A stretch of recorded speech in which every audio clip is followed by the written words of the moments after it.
Welcome to my channel. Subscribe, listen and enjoy my stories every day. The evening light filters through the blinds, casting narrow strips of shadow across the room. I sit on the edge of our bed, a palpable tension gripping my chest. The polished oak chest at the foot of the bed is the source of my unease.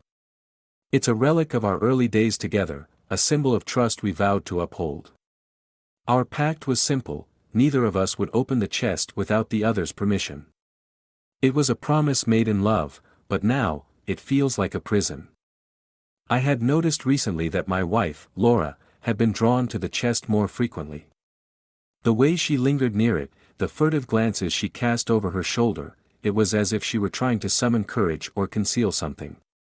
This repeated behavior gnawed at me, and tonight, it reached a tipping point. I can no longer ignore the gut feeling that has been eating away at me. I wait until the house falls silent, until Laura is out of the room. With a deep breath, I approach the chest. My hands tremble slightly as I reach for the lock. It's a simple, antique mechanism, and with a few turns, it gives way. The lid creaks open, revealing layers of dust and secrets buried beneath. Inside, the chest is a treasure trove of the past. Old photographs, trinkets, and letters neatly arranged. I sift through the contents, each item a reminder of a time when trust was the bedrock of our relationship. But it's what lies beneath these relics that catches my eye. A velvet-lined compartment holds a small collection of rings, expensive jewelry, and, what makes my heart stop, love letters written in elegant, flowing script. I pull out the letters first. The words are intimate, full of affection and longing. Each letter is signed with a name that's unfamiliar, a name that sends a shiver down my spine. My hands are shaking as I read snippets of declarations of love, promises of fidelity, and dreams of a future that isn't meant for me. I sit down heavily on the edge of the bed, the letters spread out before me like a brutal confession. My wife has been unfaithful, and these letters are a damning record of her betrayal. The rings and jewelry speak volumes too, gifts from her lover, tokens of a relationship that should have never existed. A storm of emotions churns within me: anger, sadness, and a cold, calculating resolve. I had always imagined our love as something sacred, unbreakable. Now, it's shattered, and I feel a fierce determination to reclaim my dignity and exact justice. Laura enters the room, her steps hesitant as she takes in the sight of the open chest and the scattered letters. Her eyes widen with shock, and she stumbles backward. "Alex, I can explain," she begins, but her voice falters as I rise to face her. "Explain?" I say, my voice cold and steady. "Explain what?" "That you've been lying to me, cheating on me." "I found everything, Laura. The letters, the jewelry, it's all here." Her face pales, and she takes a step toward me, but I hold up a hand to stop her. "I trusted you," I continue. "We had a pact. And you've broken it in the worst way possible." Laura's eyes well up with tears, but I can't bring myself to feel sympathy. Not yet. The betrayal is too fresh, too raw. She tries to reach for my hand, but I pull away. "Alex, please," she pleads. "I'm sorry. It was a mistake. I never meant to hurt you." "A mistake?" I echo, my voice rising. "This wasn't just a mistake. This was a deliberate choice. And now, I have to make one too." Laura's eyes search mine, desperate and pleading, but I'm already making plans. I know that this isn't the end, it's just the beginning of my revenge. I'm going to ruin her life, just as she has ruined mine. She'll face the consequences of her actions, and our paths will never cross again. With a final, pitiless glance at Laura, I turn away and begin to make the necessary arrangements. The chest of secrets has revealed the truth, and now, it's time for me to act on it. The game of revenge has begun, and there's no turning back. The days that follow are a blur of cold calculation and simmering rage. The house feels different now, tainted by the betrayal that lingers like a dark cloud. Laura's presence is a constant reminder of her deception, and every interaction is laced with tension. Her attempts at reconciliation fall on deaf ears. My mind is set on a course of retribution, and I'm determined to see it through. I spend hours poring over the love letters and jewelry, documenting everything meticulously. The evidence is overwhelming, but I know that simply having it isn't enough. I need to make sure Laura's life unravels completely. It's not just about revenge, it's about making her understand the depth of her betrayal. The opportunity to act comes sooner than I expect. Laura's business trip to New York is the perfect chance. She leaves early in the morning, her suitcase packed with the essentials for a week away. I watch her as she walks out the door, the finality of her departure settling over me. Once she's gone, I get to work. I start by arranging a meeting with a private investigator I've been in touch with. We meet at a discreet cafe, away from prying eyes. The investigator, a grizzled man named Frank, looks up from his coffee with a knowing nod. "So, you're the guy with the messy divorce," Frank says, his voice gravelly.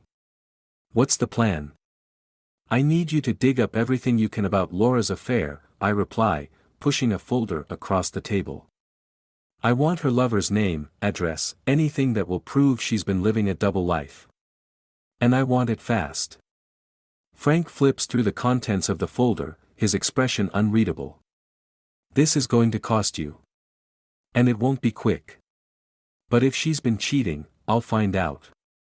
I nod, handing over a stack of cash. "Money's not an issue. Just get me what I need." With that, Frank takes the folder and leaves, disappearing into the early morning fog. I return home, feeling a sense of grim satisfaction. I'm taking control of the situation, piece by piece. The next few days are filled with tension. I focus on my own work, keeping busy and making sure that nothing seems out of place. Laura's absence is a relief, but the reality of the situation still weighs heavily on me. I know that when she returns, she'll face the consequences of her actions. Then, the breakthrough arrives. Frank calls with the information I've been waiting for. I pick up the phone, my heart racing. "Alex, it's Frank," he says. "I've got the details you asked for. Her lover's name is Mark Thompson. He's a financial advisor, and his office address is in downtown." "Excellent," I reply, trying to keep my voice steady. "What else?" "Mark's got a pretty clean record, but I did find out he's been living a lavish lifestyle. Expensive tastes, big investments, definitely not your average guy.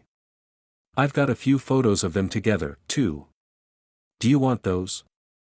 "Of course," I say, my mind racing with possibilities. "Send everything to me." Frank agrees, and within hours, I have a stack of photographs and documents in my hands. I spread them out on the dining table, examining each one with meticulous attention. The images show Laura and Mark together, their affection for each other clear in every frame. The financial records and lifestyle details paint a picture of a man who's been living well off the fruits of deception. Laura's return is scheduled for the next evening. I plan a confrontation that will leave her with no choice but to face the full extent of her betrayal. I arrange for a meeting with a divorce lawyer to ensure that the legal side of things is in order. I want to make sure that she's left with nothing, just as she's left me. As evening approaches, I prepare the house for the confrontation. I set up the evidence on the dining table, the photographs and documents laid out like a tableau of our shattered marriage. When Laura walks in, she's met with the sight of everything I've discovered. Her face pales as she takes in the scene. "Alex, she begins, but I cut her off. "Save it," I say, my voice steady. "I've seen enough. I know everything." Laura's eyes dart around the room, desperately searching for an escape. "Alex, please, let's talk about this." "There's nothing left to say," I reply. "I've already spoken to my lawyer. The divorce is happening, and you're not getting any of the assets. You've forfeited everything with your betrayal. Her eyes fill with tears as she collapses into a chair, her composure cracking. "Please, Alex. I'm sorry. I never meant for it to end like this." I feel a pang of something that might be pity, but it's quickly replaced by the cold satisfaction of having achieved what I set out to do. Laura's tears and pleas are meaningless now. The damage is done, and the course has been set. As she leaves the house for the last time, I close the door behind her with a sense of finality. The chapter of our lives together has ended, and the next chapter is one of vengeance and new beginnings. Laura's betrayal has been exposed, and now, I will ensure that she faces the consequences of her actions. The path ahead is clear. The revenge plan is set into motion, and Laura's life will unravel further as I take the final steps to end this chapter of my life. The intrigue remains, but now, it's time to watch as the full extent of my retribution unfolds. The days following Laura's departure are a whirlwind of legal meetings, financial preparations, and strategic planning. The initial satisfaction of confronting Laura fades, replaced by the daunting reality of executing my plan for retribution. The finality of our separation is a heavy burden, but I'm determined to see it through. I've hired a divorce attorney named Rebecca, a sharp and no-nonsense professional who seems to understand the gravity of the situation. We meet at her office, a sleek, modern space that feels far removed from the turmoil of my personal life. Rebecca reviews the evidence and our legal options with a precise, clinical approach.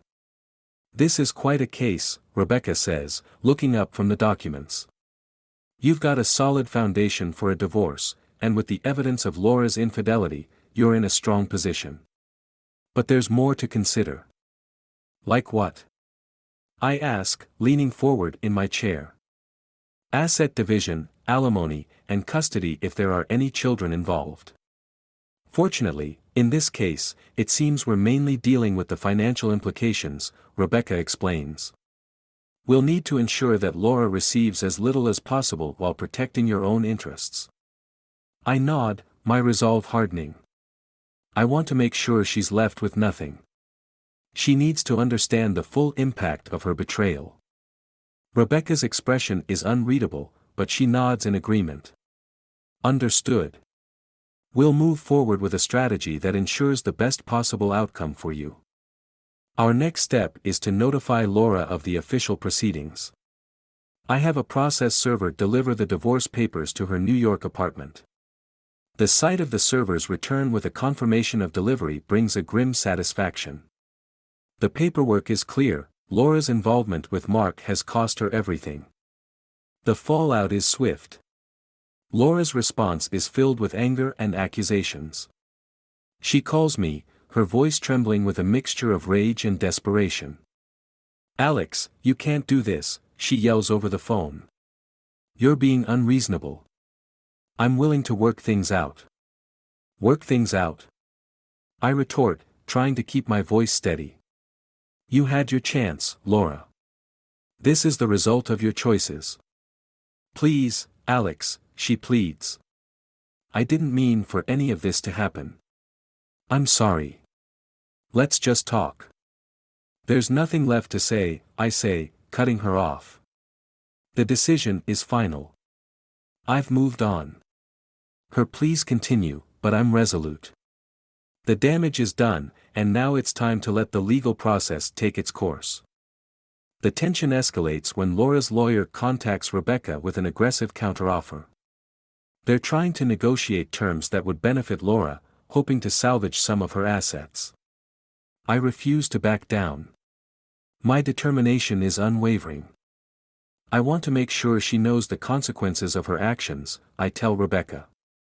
No deals, no compromises. We go to court if necessary. Rebecca nods, her demeanor serious. I'll prepare for a potential court battle. We'll ensure that your interests are fully protected. The weeks drag on with a series of legal maneuvers, heated exchanges, and mounting pressure. The media gets wind of the scandal, adding another layer of scrutiny to the already complicated situation. Laura's name starts appearing in local news stories, further tarnishing her reputation. One evening, I receive a call from a reporter who's been following the story. "Mr. Thompson," the reporter says, "we're covering the high-profile divorce of Laura Thompson. Can you comment on the situation?" "I have no comment," I reply curtly, "except to say that the legal proceedings are ongoing. Any further questions should be directed to my attorney." The call is brief, but the damage is done. Laura's public image takes another hit, compounding her personal and professional turmoil. I'm fully aware that this is part of my plan, part of the retribution I intended. She's experiencing the fallout of her choices in every aspect of her life. As the court date approaches, I prepare myself for the final showdown. The anticipation is palpable, a mix of anxiety and determination. I know that this battle will be the ultimate test of my resolve. The courtroom will be the stage for the final act of retribution. On the day of the hearing, I walk into the courtroom with a sense of steely focus. Laura is already there, her face a mask of defiance and distress. Her lawyer is beside her, ready for a fight.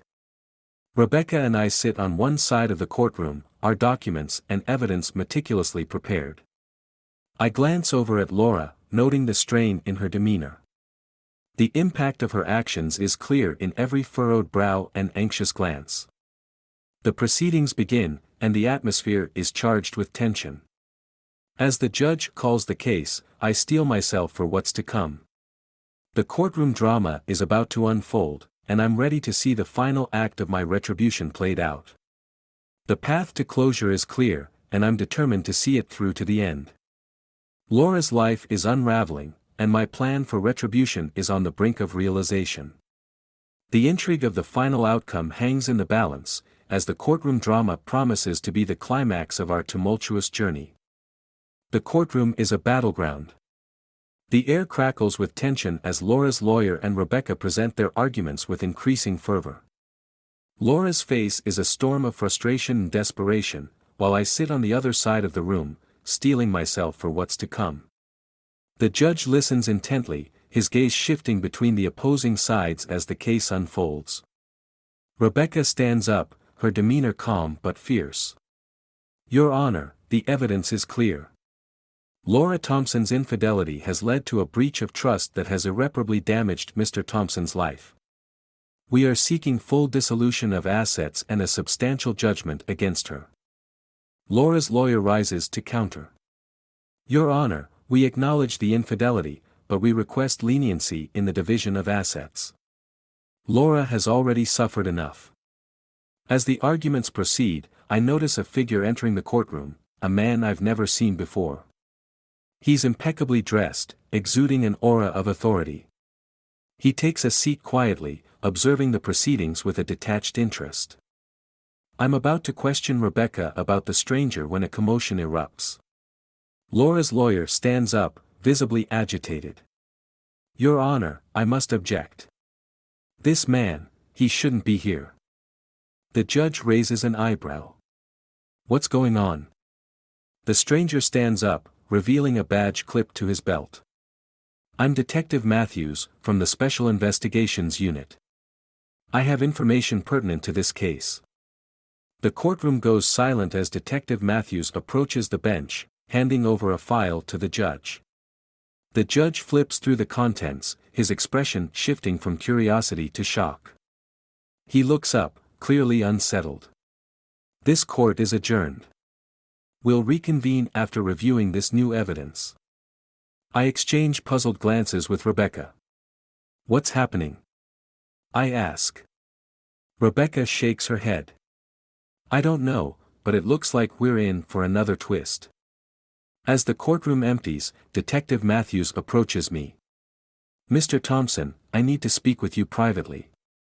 We move to a secluded corner of the courthouse. "What's this about?" I ask. Matthews pulls out a folder. "I've been investigating Laura's affair for a while now. It turns out that Mark Thompson, her lover, isn't just a financial advisor. He's involved in an elaborate scheme involving fraudulent investments and money laundering." I'm stunned. "What does that have to do with me?" Matthews continues, your wife's affair with him was part of a much larger operation. She was used to manipulate and deceive investors, and she's implicated in multiple crimes. I've got evidence that connects her to serious criminal activities. My mind races. This new information could change everything. So, what happens now? We're going to file criminal charges, Matthews explains. And this could significantly impact your divorce case. But I wanted to make sure you knew before the court reconvenes. I absorbed the news with a mix of shock and grim satisfaction. This isn't just about personal betrayal anymore, it's about a far-reaching conspiracy that has ruined lives. When the court reconvenes, the atmosphere is electric with anticipation.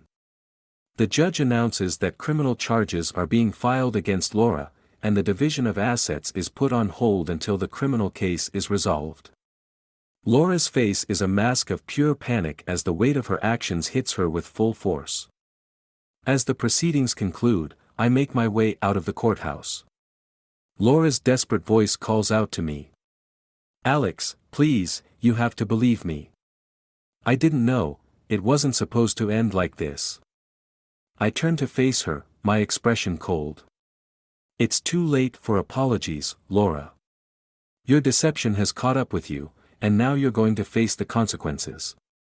Her eyes well up with tears as she collapses into a sobbing heap. Please, Alex. Don't do this. I'm begging you. I walk away, my resolve unshaken. The satisfaction of her downfall is mixed with a deep sense of closure. The final act of revenge has been carried out, but it's tinged with the realization that the cost of betrayal is far greater than I ever imagined. As I leave the courthouse, I reflect on the entire ordeal. The deception and betrayal have been exposed, and Laura's life has unraveled in ways I could never have anticipated. The finality of our separation is now marked by a surprising twist, her involvement in a criminal scheme that has irrevocably altered the course of our lives. The story ends with a clear message: betrayal can lead to a catastrophic unraveling of lives, and the pursuit of retribution can reveal unexpected truths. Laura and I part ways forever, our paths forever altered by the harsh reality of deceit and revenge. As I walk away, I realize that the story isn't just about personal vengeance, it's about the devastating impact of betrayal and the lengths to which one will go to reclaim their life and dignity. The final act of this drama is complete, and the echoes of its consequences will resonate long after the curtain falls.